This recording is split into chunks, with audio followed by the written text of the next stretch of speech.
جو اس تقریب کا دوسرا سیگمنٹ ہے، جس طرح میں نے عرض کیا کہ تربیت بہت ضروری ہے، اور آپ لوگوں کو یہ ایک بلیسنگ ہے کہ آپ کے ساتھ جو ہے ایک مفتی صاحب ہیں، مفتی دوست محمد مزاری صاحب، جن کا اس پہ بڑا ایکسپیرینس ہے، اور ایون سوشل میڈیا کے اوپر ان کے بڑے اس میں لیسنس ہیں، اور بہت سارے جو ہے ویڈیوز ہیں جس کے اوپر حج کا طریقہ، اس کے معاملات، ساری چیزیں موجود ہیں.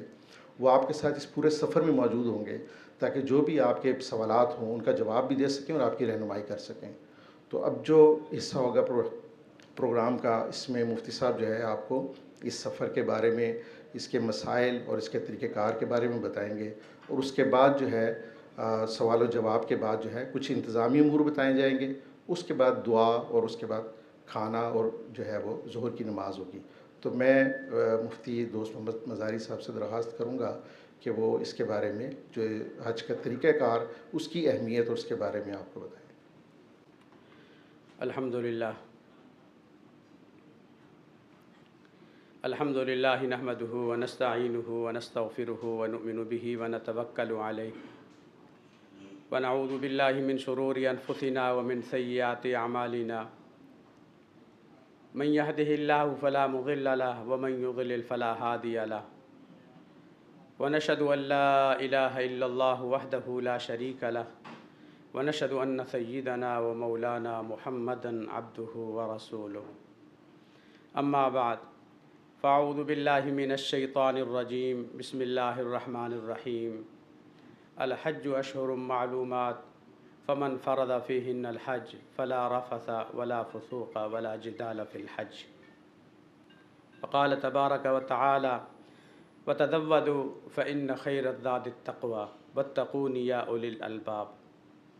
وقال تبارک وتعالی وإذ جعلنا البیت مثابۃ للناس وامنا واتخذوا من مقام ابراہیم مصلی. وقال تبارک وتعالی لیشہدوا منافع لہم. وقال النبی صلی اللہ علیہ وسلم من حج للہ فلم یرفث ولم یفسق رجع کیوم ولدتہ امہ. وقال النبی صلی اللہ علیہ وسلم الحج المبرور لیس له جزاء الا الجنہ. وقال النبی صلی اللہ علیہ وسلم من زار قبری وجبت له شفاعتی. وقال النبی صلی اللہ علیہ وسلم ما بین بیتی ومنبری روضۃ من ریاض الجنہ ومنبری علی حوضی. السلام علیکم.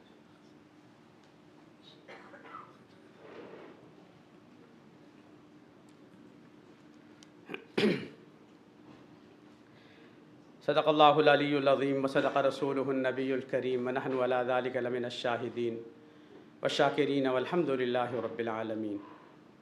سبحانک لا علم لنا الا ما علمتنا انک انت العلیم الحکیم. رب اشرح لی صدری ویسر لی امری واحلل عقدۃ من لسانی یفقہوا قولی. رب زدنی علما رب زدنی علما رب زدنی علما. یہ حج و زیارت مبارک ہو تم کو، یہ حج و زیارت مبارک ہو تم کو، متاع سعادت مبارک ہو تم کو. وہ ہر سمت انوار ہر سو تجلی، وہ نور ہدایت مبارک ہو تم کو.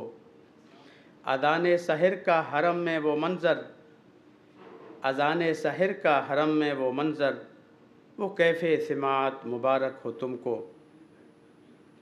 وہ پی پی کے زمزم کو سیراب ہونا، وہ پی پی کے زمزم کو سیراب ہونا، وہ کوثر کی لذت مبارک ہو تم کو. مدینہ کی گلیوں کا دیدار کرنا، مدینہ کی گلیوں کا دیدار کرنا، وہ دنیا کی جنت مبارک ہو تم کو. نکل پڑنا آنسوں وہ ذکر نبی پر، نکل پڑنا آنسو وہ ذکر نبی پر، یہ دل کی نزاکت مبارک ہو تم کو. میرے واجب الاحترام حضرت مولانا ظہور الحق صاحب، قابل احترام علماء کرام، مفتیان کرام، زائرین حرمین شریفین، میرے بھائی اور میری بہنوں، الحمدللہ اللہ کا لاکھ لاکھ شکر ہے کہ اللہ پاک نے بغیر کسی استحقاق کے، بغیر کسی ہماری حیثیت کے، بغیر کسی ہمارے حق کے، صرف اور صرف اپنے خاص فضل و کرم سے اپنے گھر کی حاضری، اپنے محبوب نبی کے شہر کی حاضری اور گنبد خضرا کی زیارت کے لیے توفیق اور اسباب مہیا فرمائے۔ الحمدللہ اللہ تعالیٰ نے آپ کے دل میں، میرے دل میں یہ بات ڈالی، یہ بھی اس کا فضل ہے، یہ بھی اس کا کرم ہے کہ اس نے ہمیں اپنے محبوب کے دو شہروں کی طرف، مکہ اور مدینہ کی طرف دلوں کو پھیرا، اور پھر اس سے زیادہ کہ جو حج کا ایک فریضہ ہے آپ پر، فرض ہے، تو اس کی ادائیگی کی توفیق کی آپ کے دل میں جذبہ، سوچ، ارادہ پیدا کیا۔ یہ سب کچھ اسی کا فضل ہے، اسی کا کرم ہے۔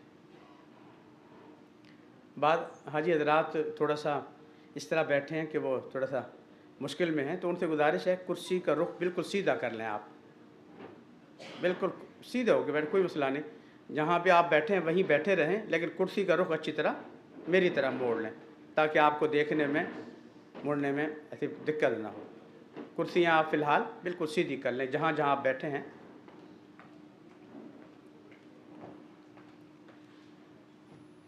تو الحمدللہ اللہ تعالیٰ کے فضل و کرم سے حج کا سفر ہمارا شروع ہو چکا ہے۔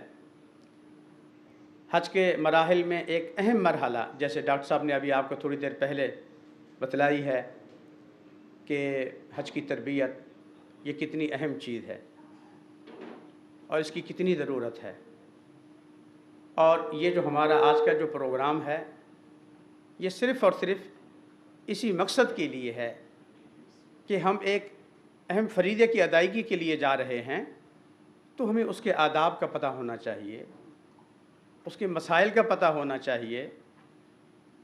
جتنے بڑے دربار میں بندہ جاتا ہے اس دربار کے اتنے ہی آداب ہوتے ہیں۔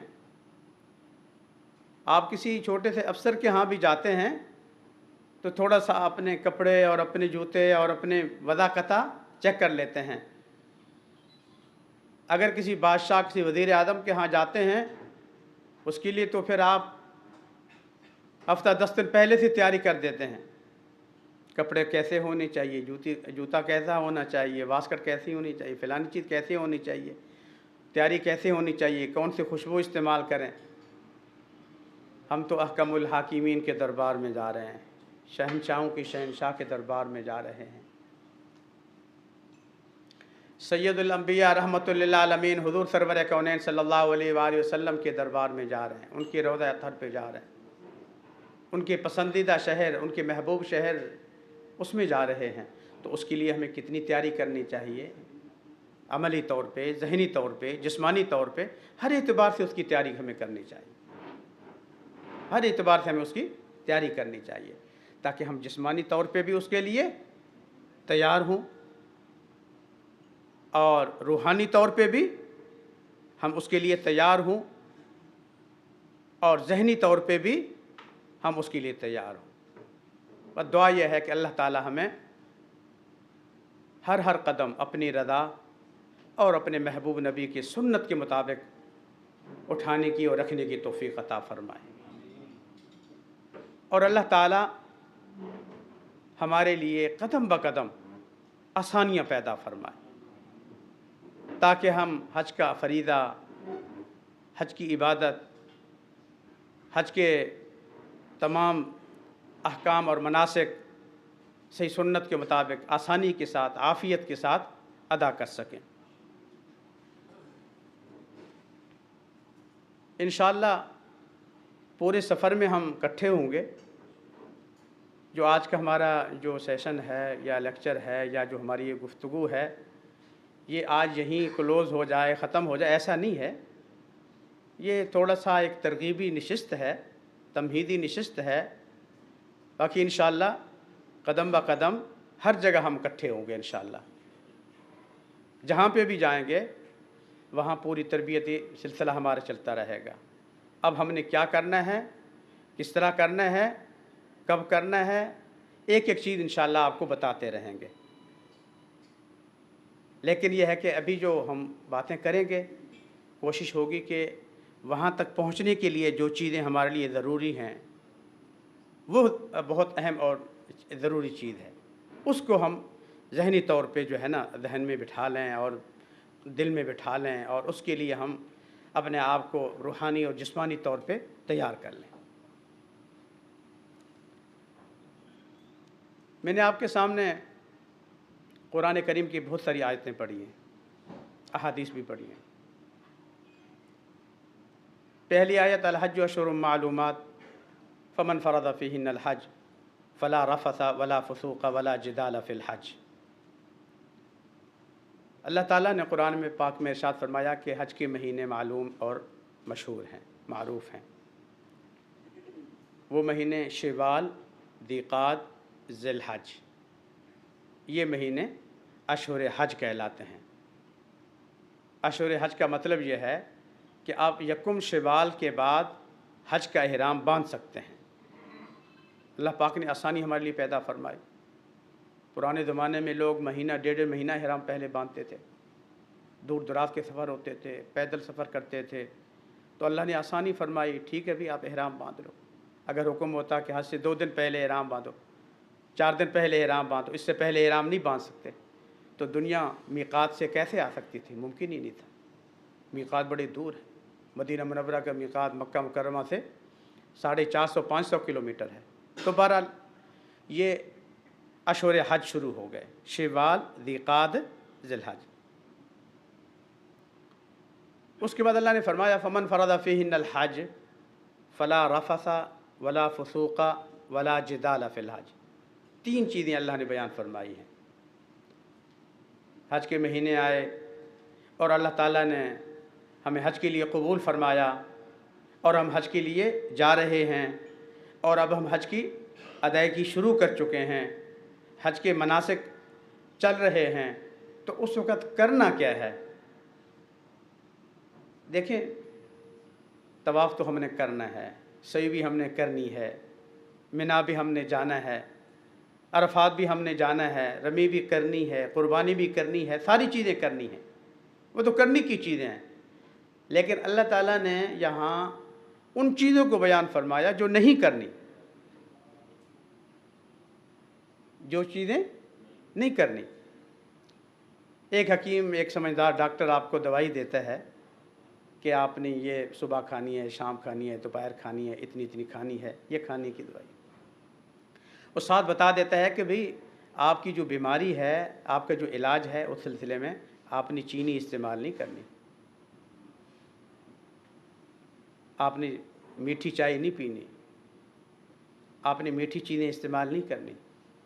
آپ کی بیماری کی کیفیت ایسی ہے، اگر آپ کھاتے رہیں گے دوائیں، بھلے دوائیاں کھاتے ہیں، اگر پرہیز نہیں کریں گے تو آپ کی دوائی کا کوئی فائدہ نہیں ہوگا۔ ادھر شوگر کی دوائی بھی کھا لیں اور ساتھ جو ہے آدھا کلو مٹھائی بھی کھا لیں، اب کہیں جی ڈاکٹر صاحب آپ کی دوائی کا تو فائدہ نہیں ہوا۔ تو بالکل ہو بہو اسی طرح اللہ تعالیٰ نے یہ چیز ہمیں سمجھائی۔ فرمایا کہ تم جا کے طواف صحیح سب کچھ کرو گے، لیکن جن چیزوں سے بچنا ہے، پرہیز کرنا ہے، تو ان کا خیال کرو۔ وہ کون سی چیزیں ہیں جن سے ہم نے دوران حج بچنا ہے؟ یہ سب کے لیے پیغام ہے، پرانے حاجیوں کے لیے بھی، نئے حاجیوں کے لیے بھی، جوانوں کے لیے بھی، بوڑھوں کے لیے بھی۔ فلا رفث ولا فسوق ولا جدال فی الحج، 3 کام نہیں کرنے۔ پہلی بات تو یہ ہے کہ رفث سے بچنا ہے۔ رفث کہتے ہیں بے حیائی کو، شہوت کی بات کو، میاں بیوی کے ازدواجی تعلقات کو، سب چیزیں اس میں شامل ہیں۔ کہ احرام میں ہے، آپ نے حج کا احرام باندھ لیا، اب اس طرح کا کوئی عمل آپ کے لیے جائز نہیں ہے۔ یہاں تک علماء نے لکھا ہے، فقہاء نے لکھا ہے کہ رفث میں یہ بھی ہے کہ جب احرام کی نیت کر لیتے ہیں تو اس کے بعد ہنسی مذاق میں بھی کوئی شہوت کی بات میاں بیوی آپس میں نہیں کر سکتے، قطعاً اس کی اجازت نہیں ہے۔ تو رفث سے بچنا ہے، اپنی آنکھوں کو بچانا ہے، اپنے کانوں کو بچانا ہے، اپنے جسم کو بچانا ہے، کہ رفث کا عمل کسی بھی اعتبار سے، کسی بھی وقت، کسی بھی طریقے سے ہم سے سرزد نہ ہو، مکمل کریں، پہلی چیز۔ دوسری چیز ولا فسوق،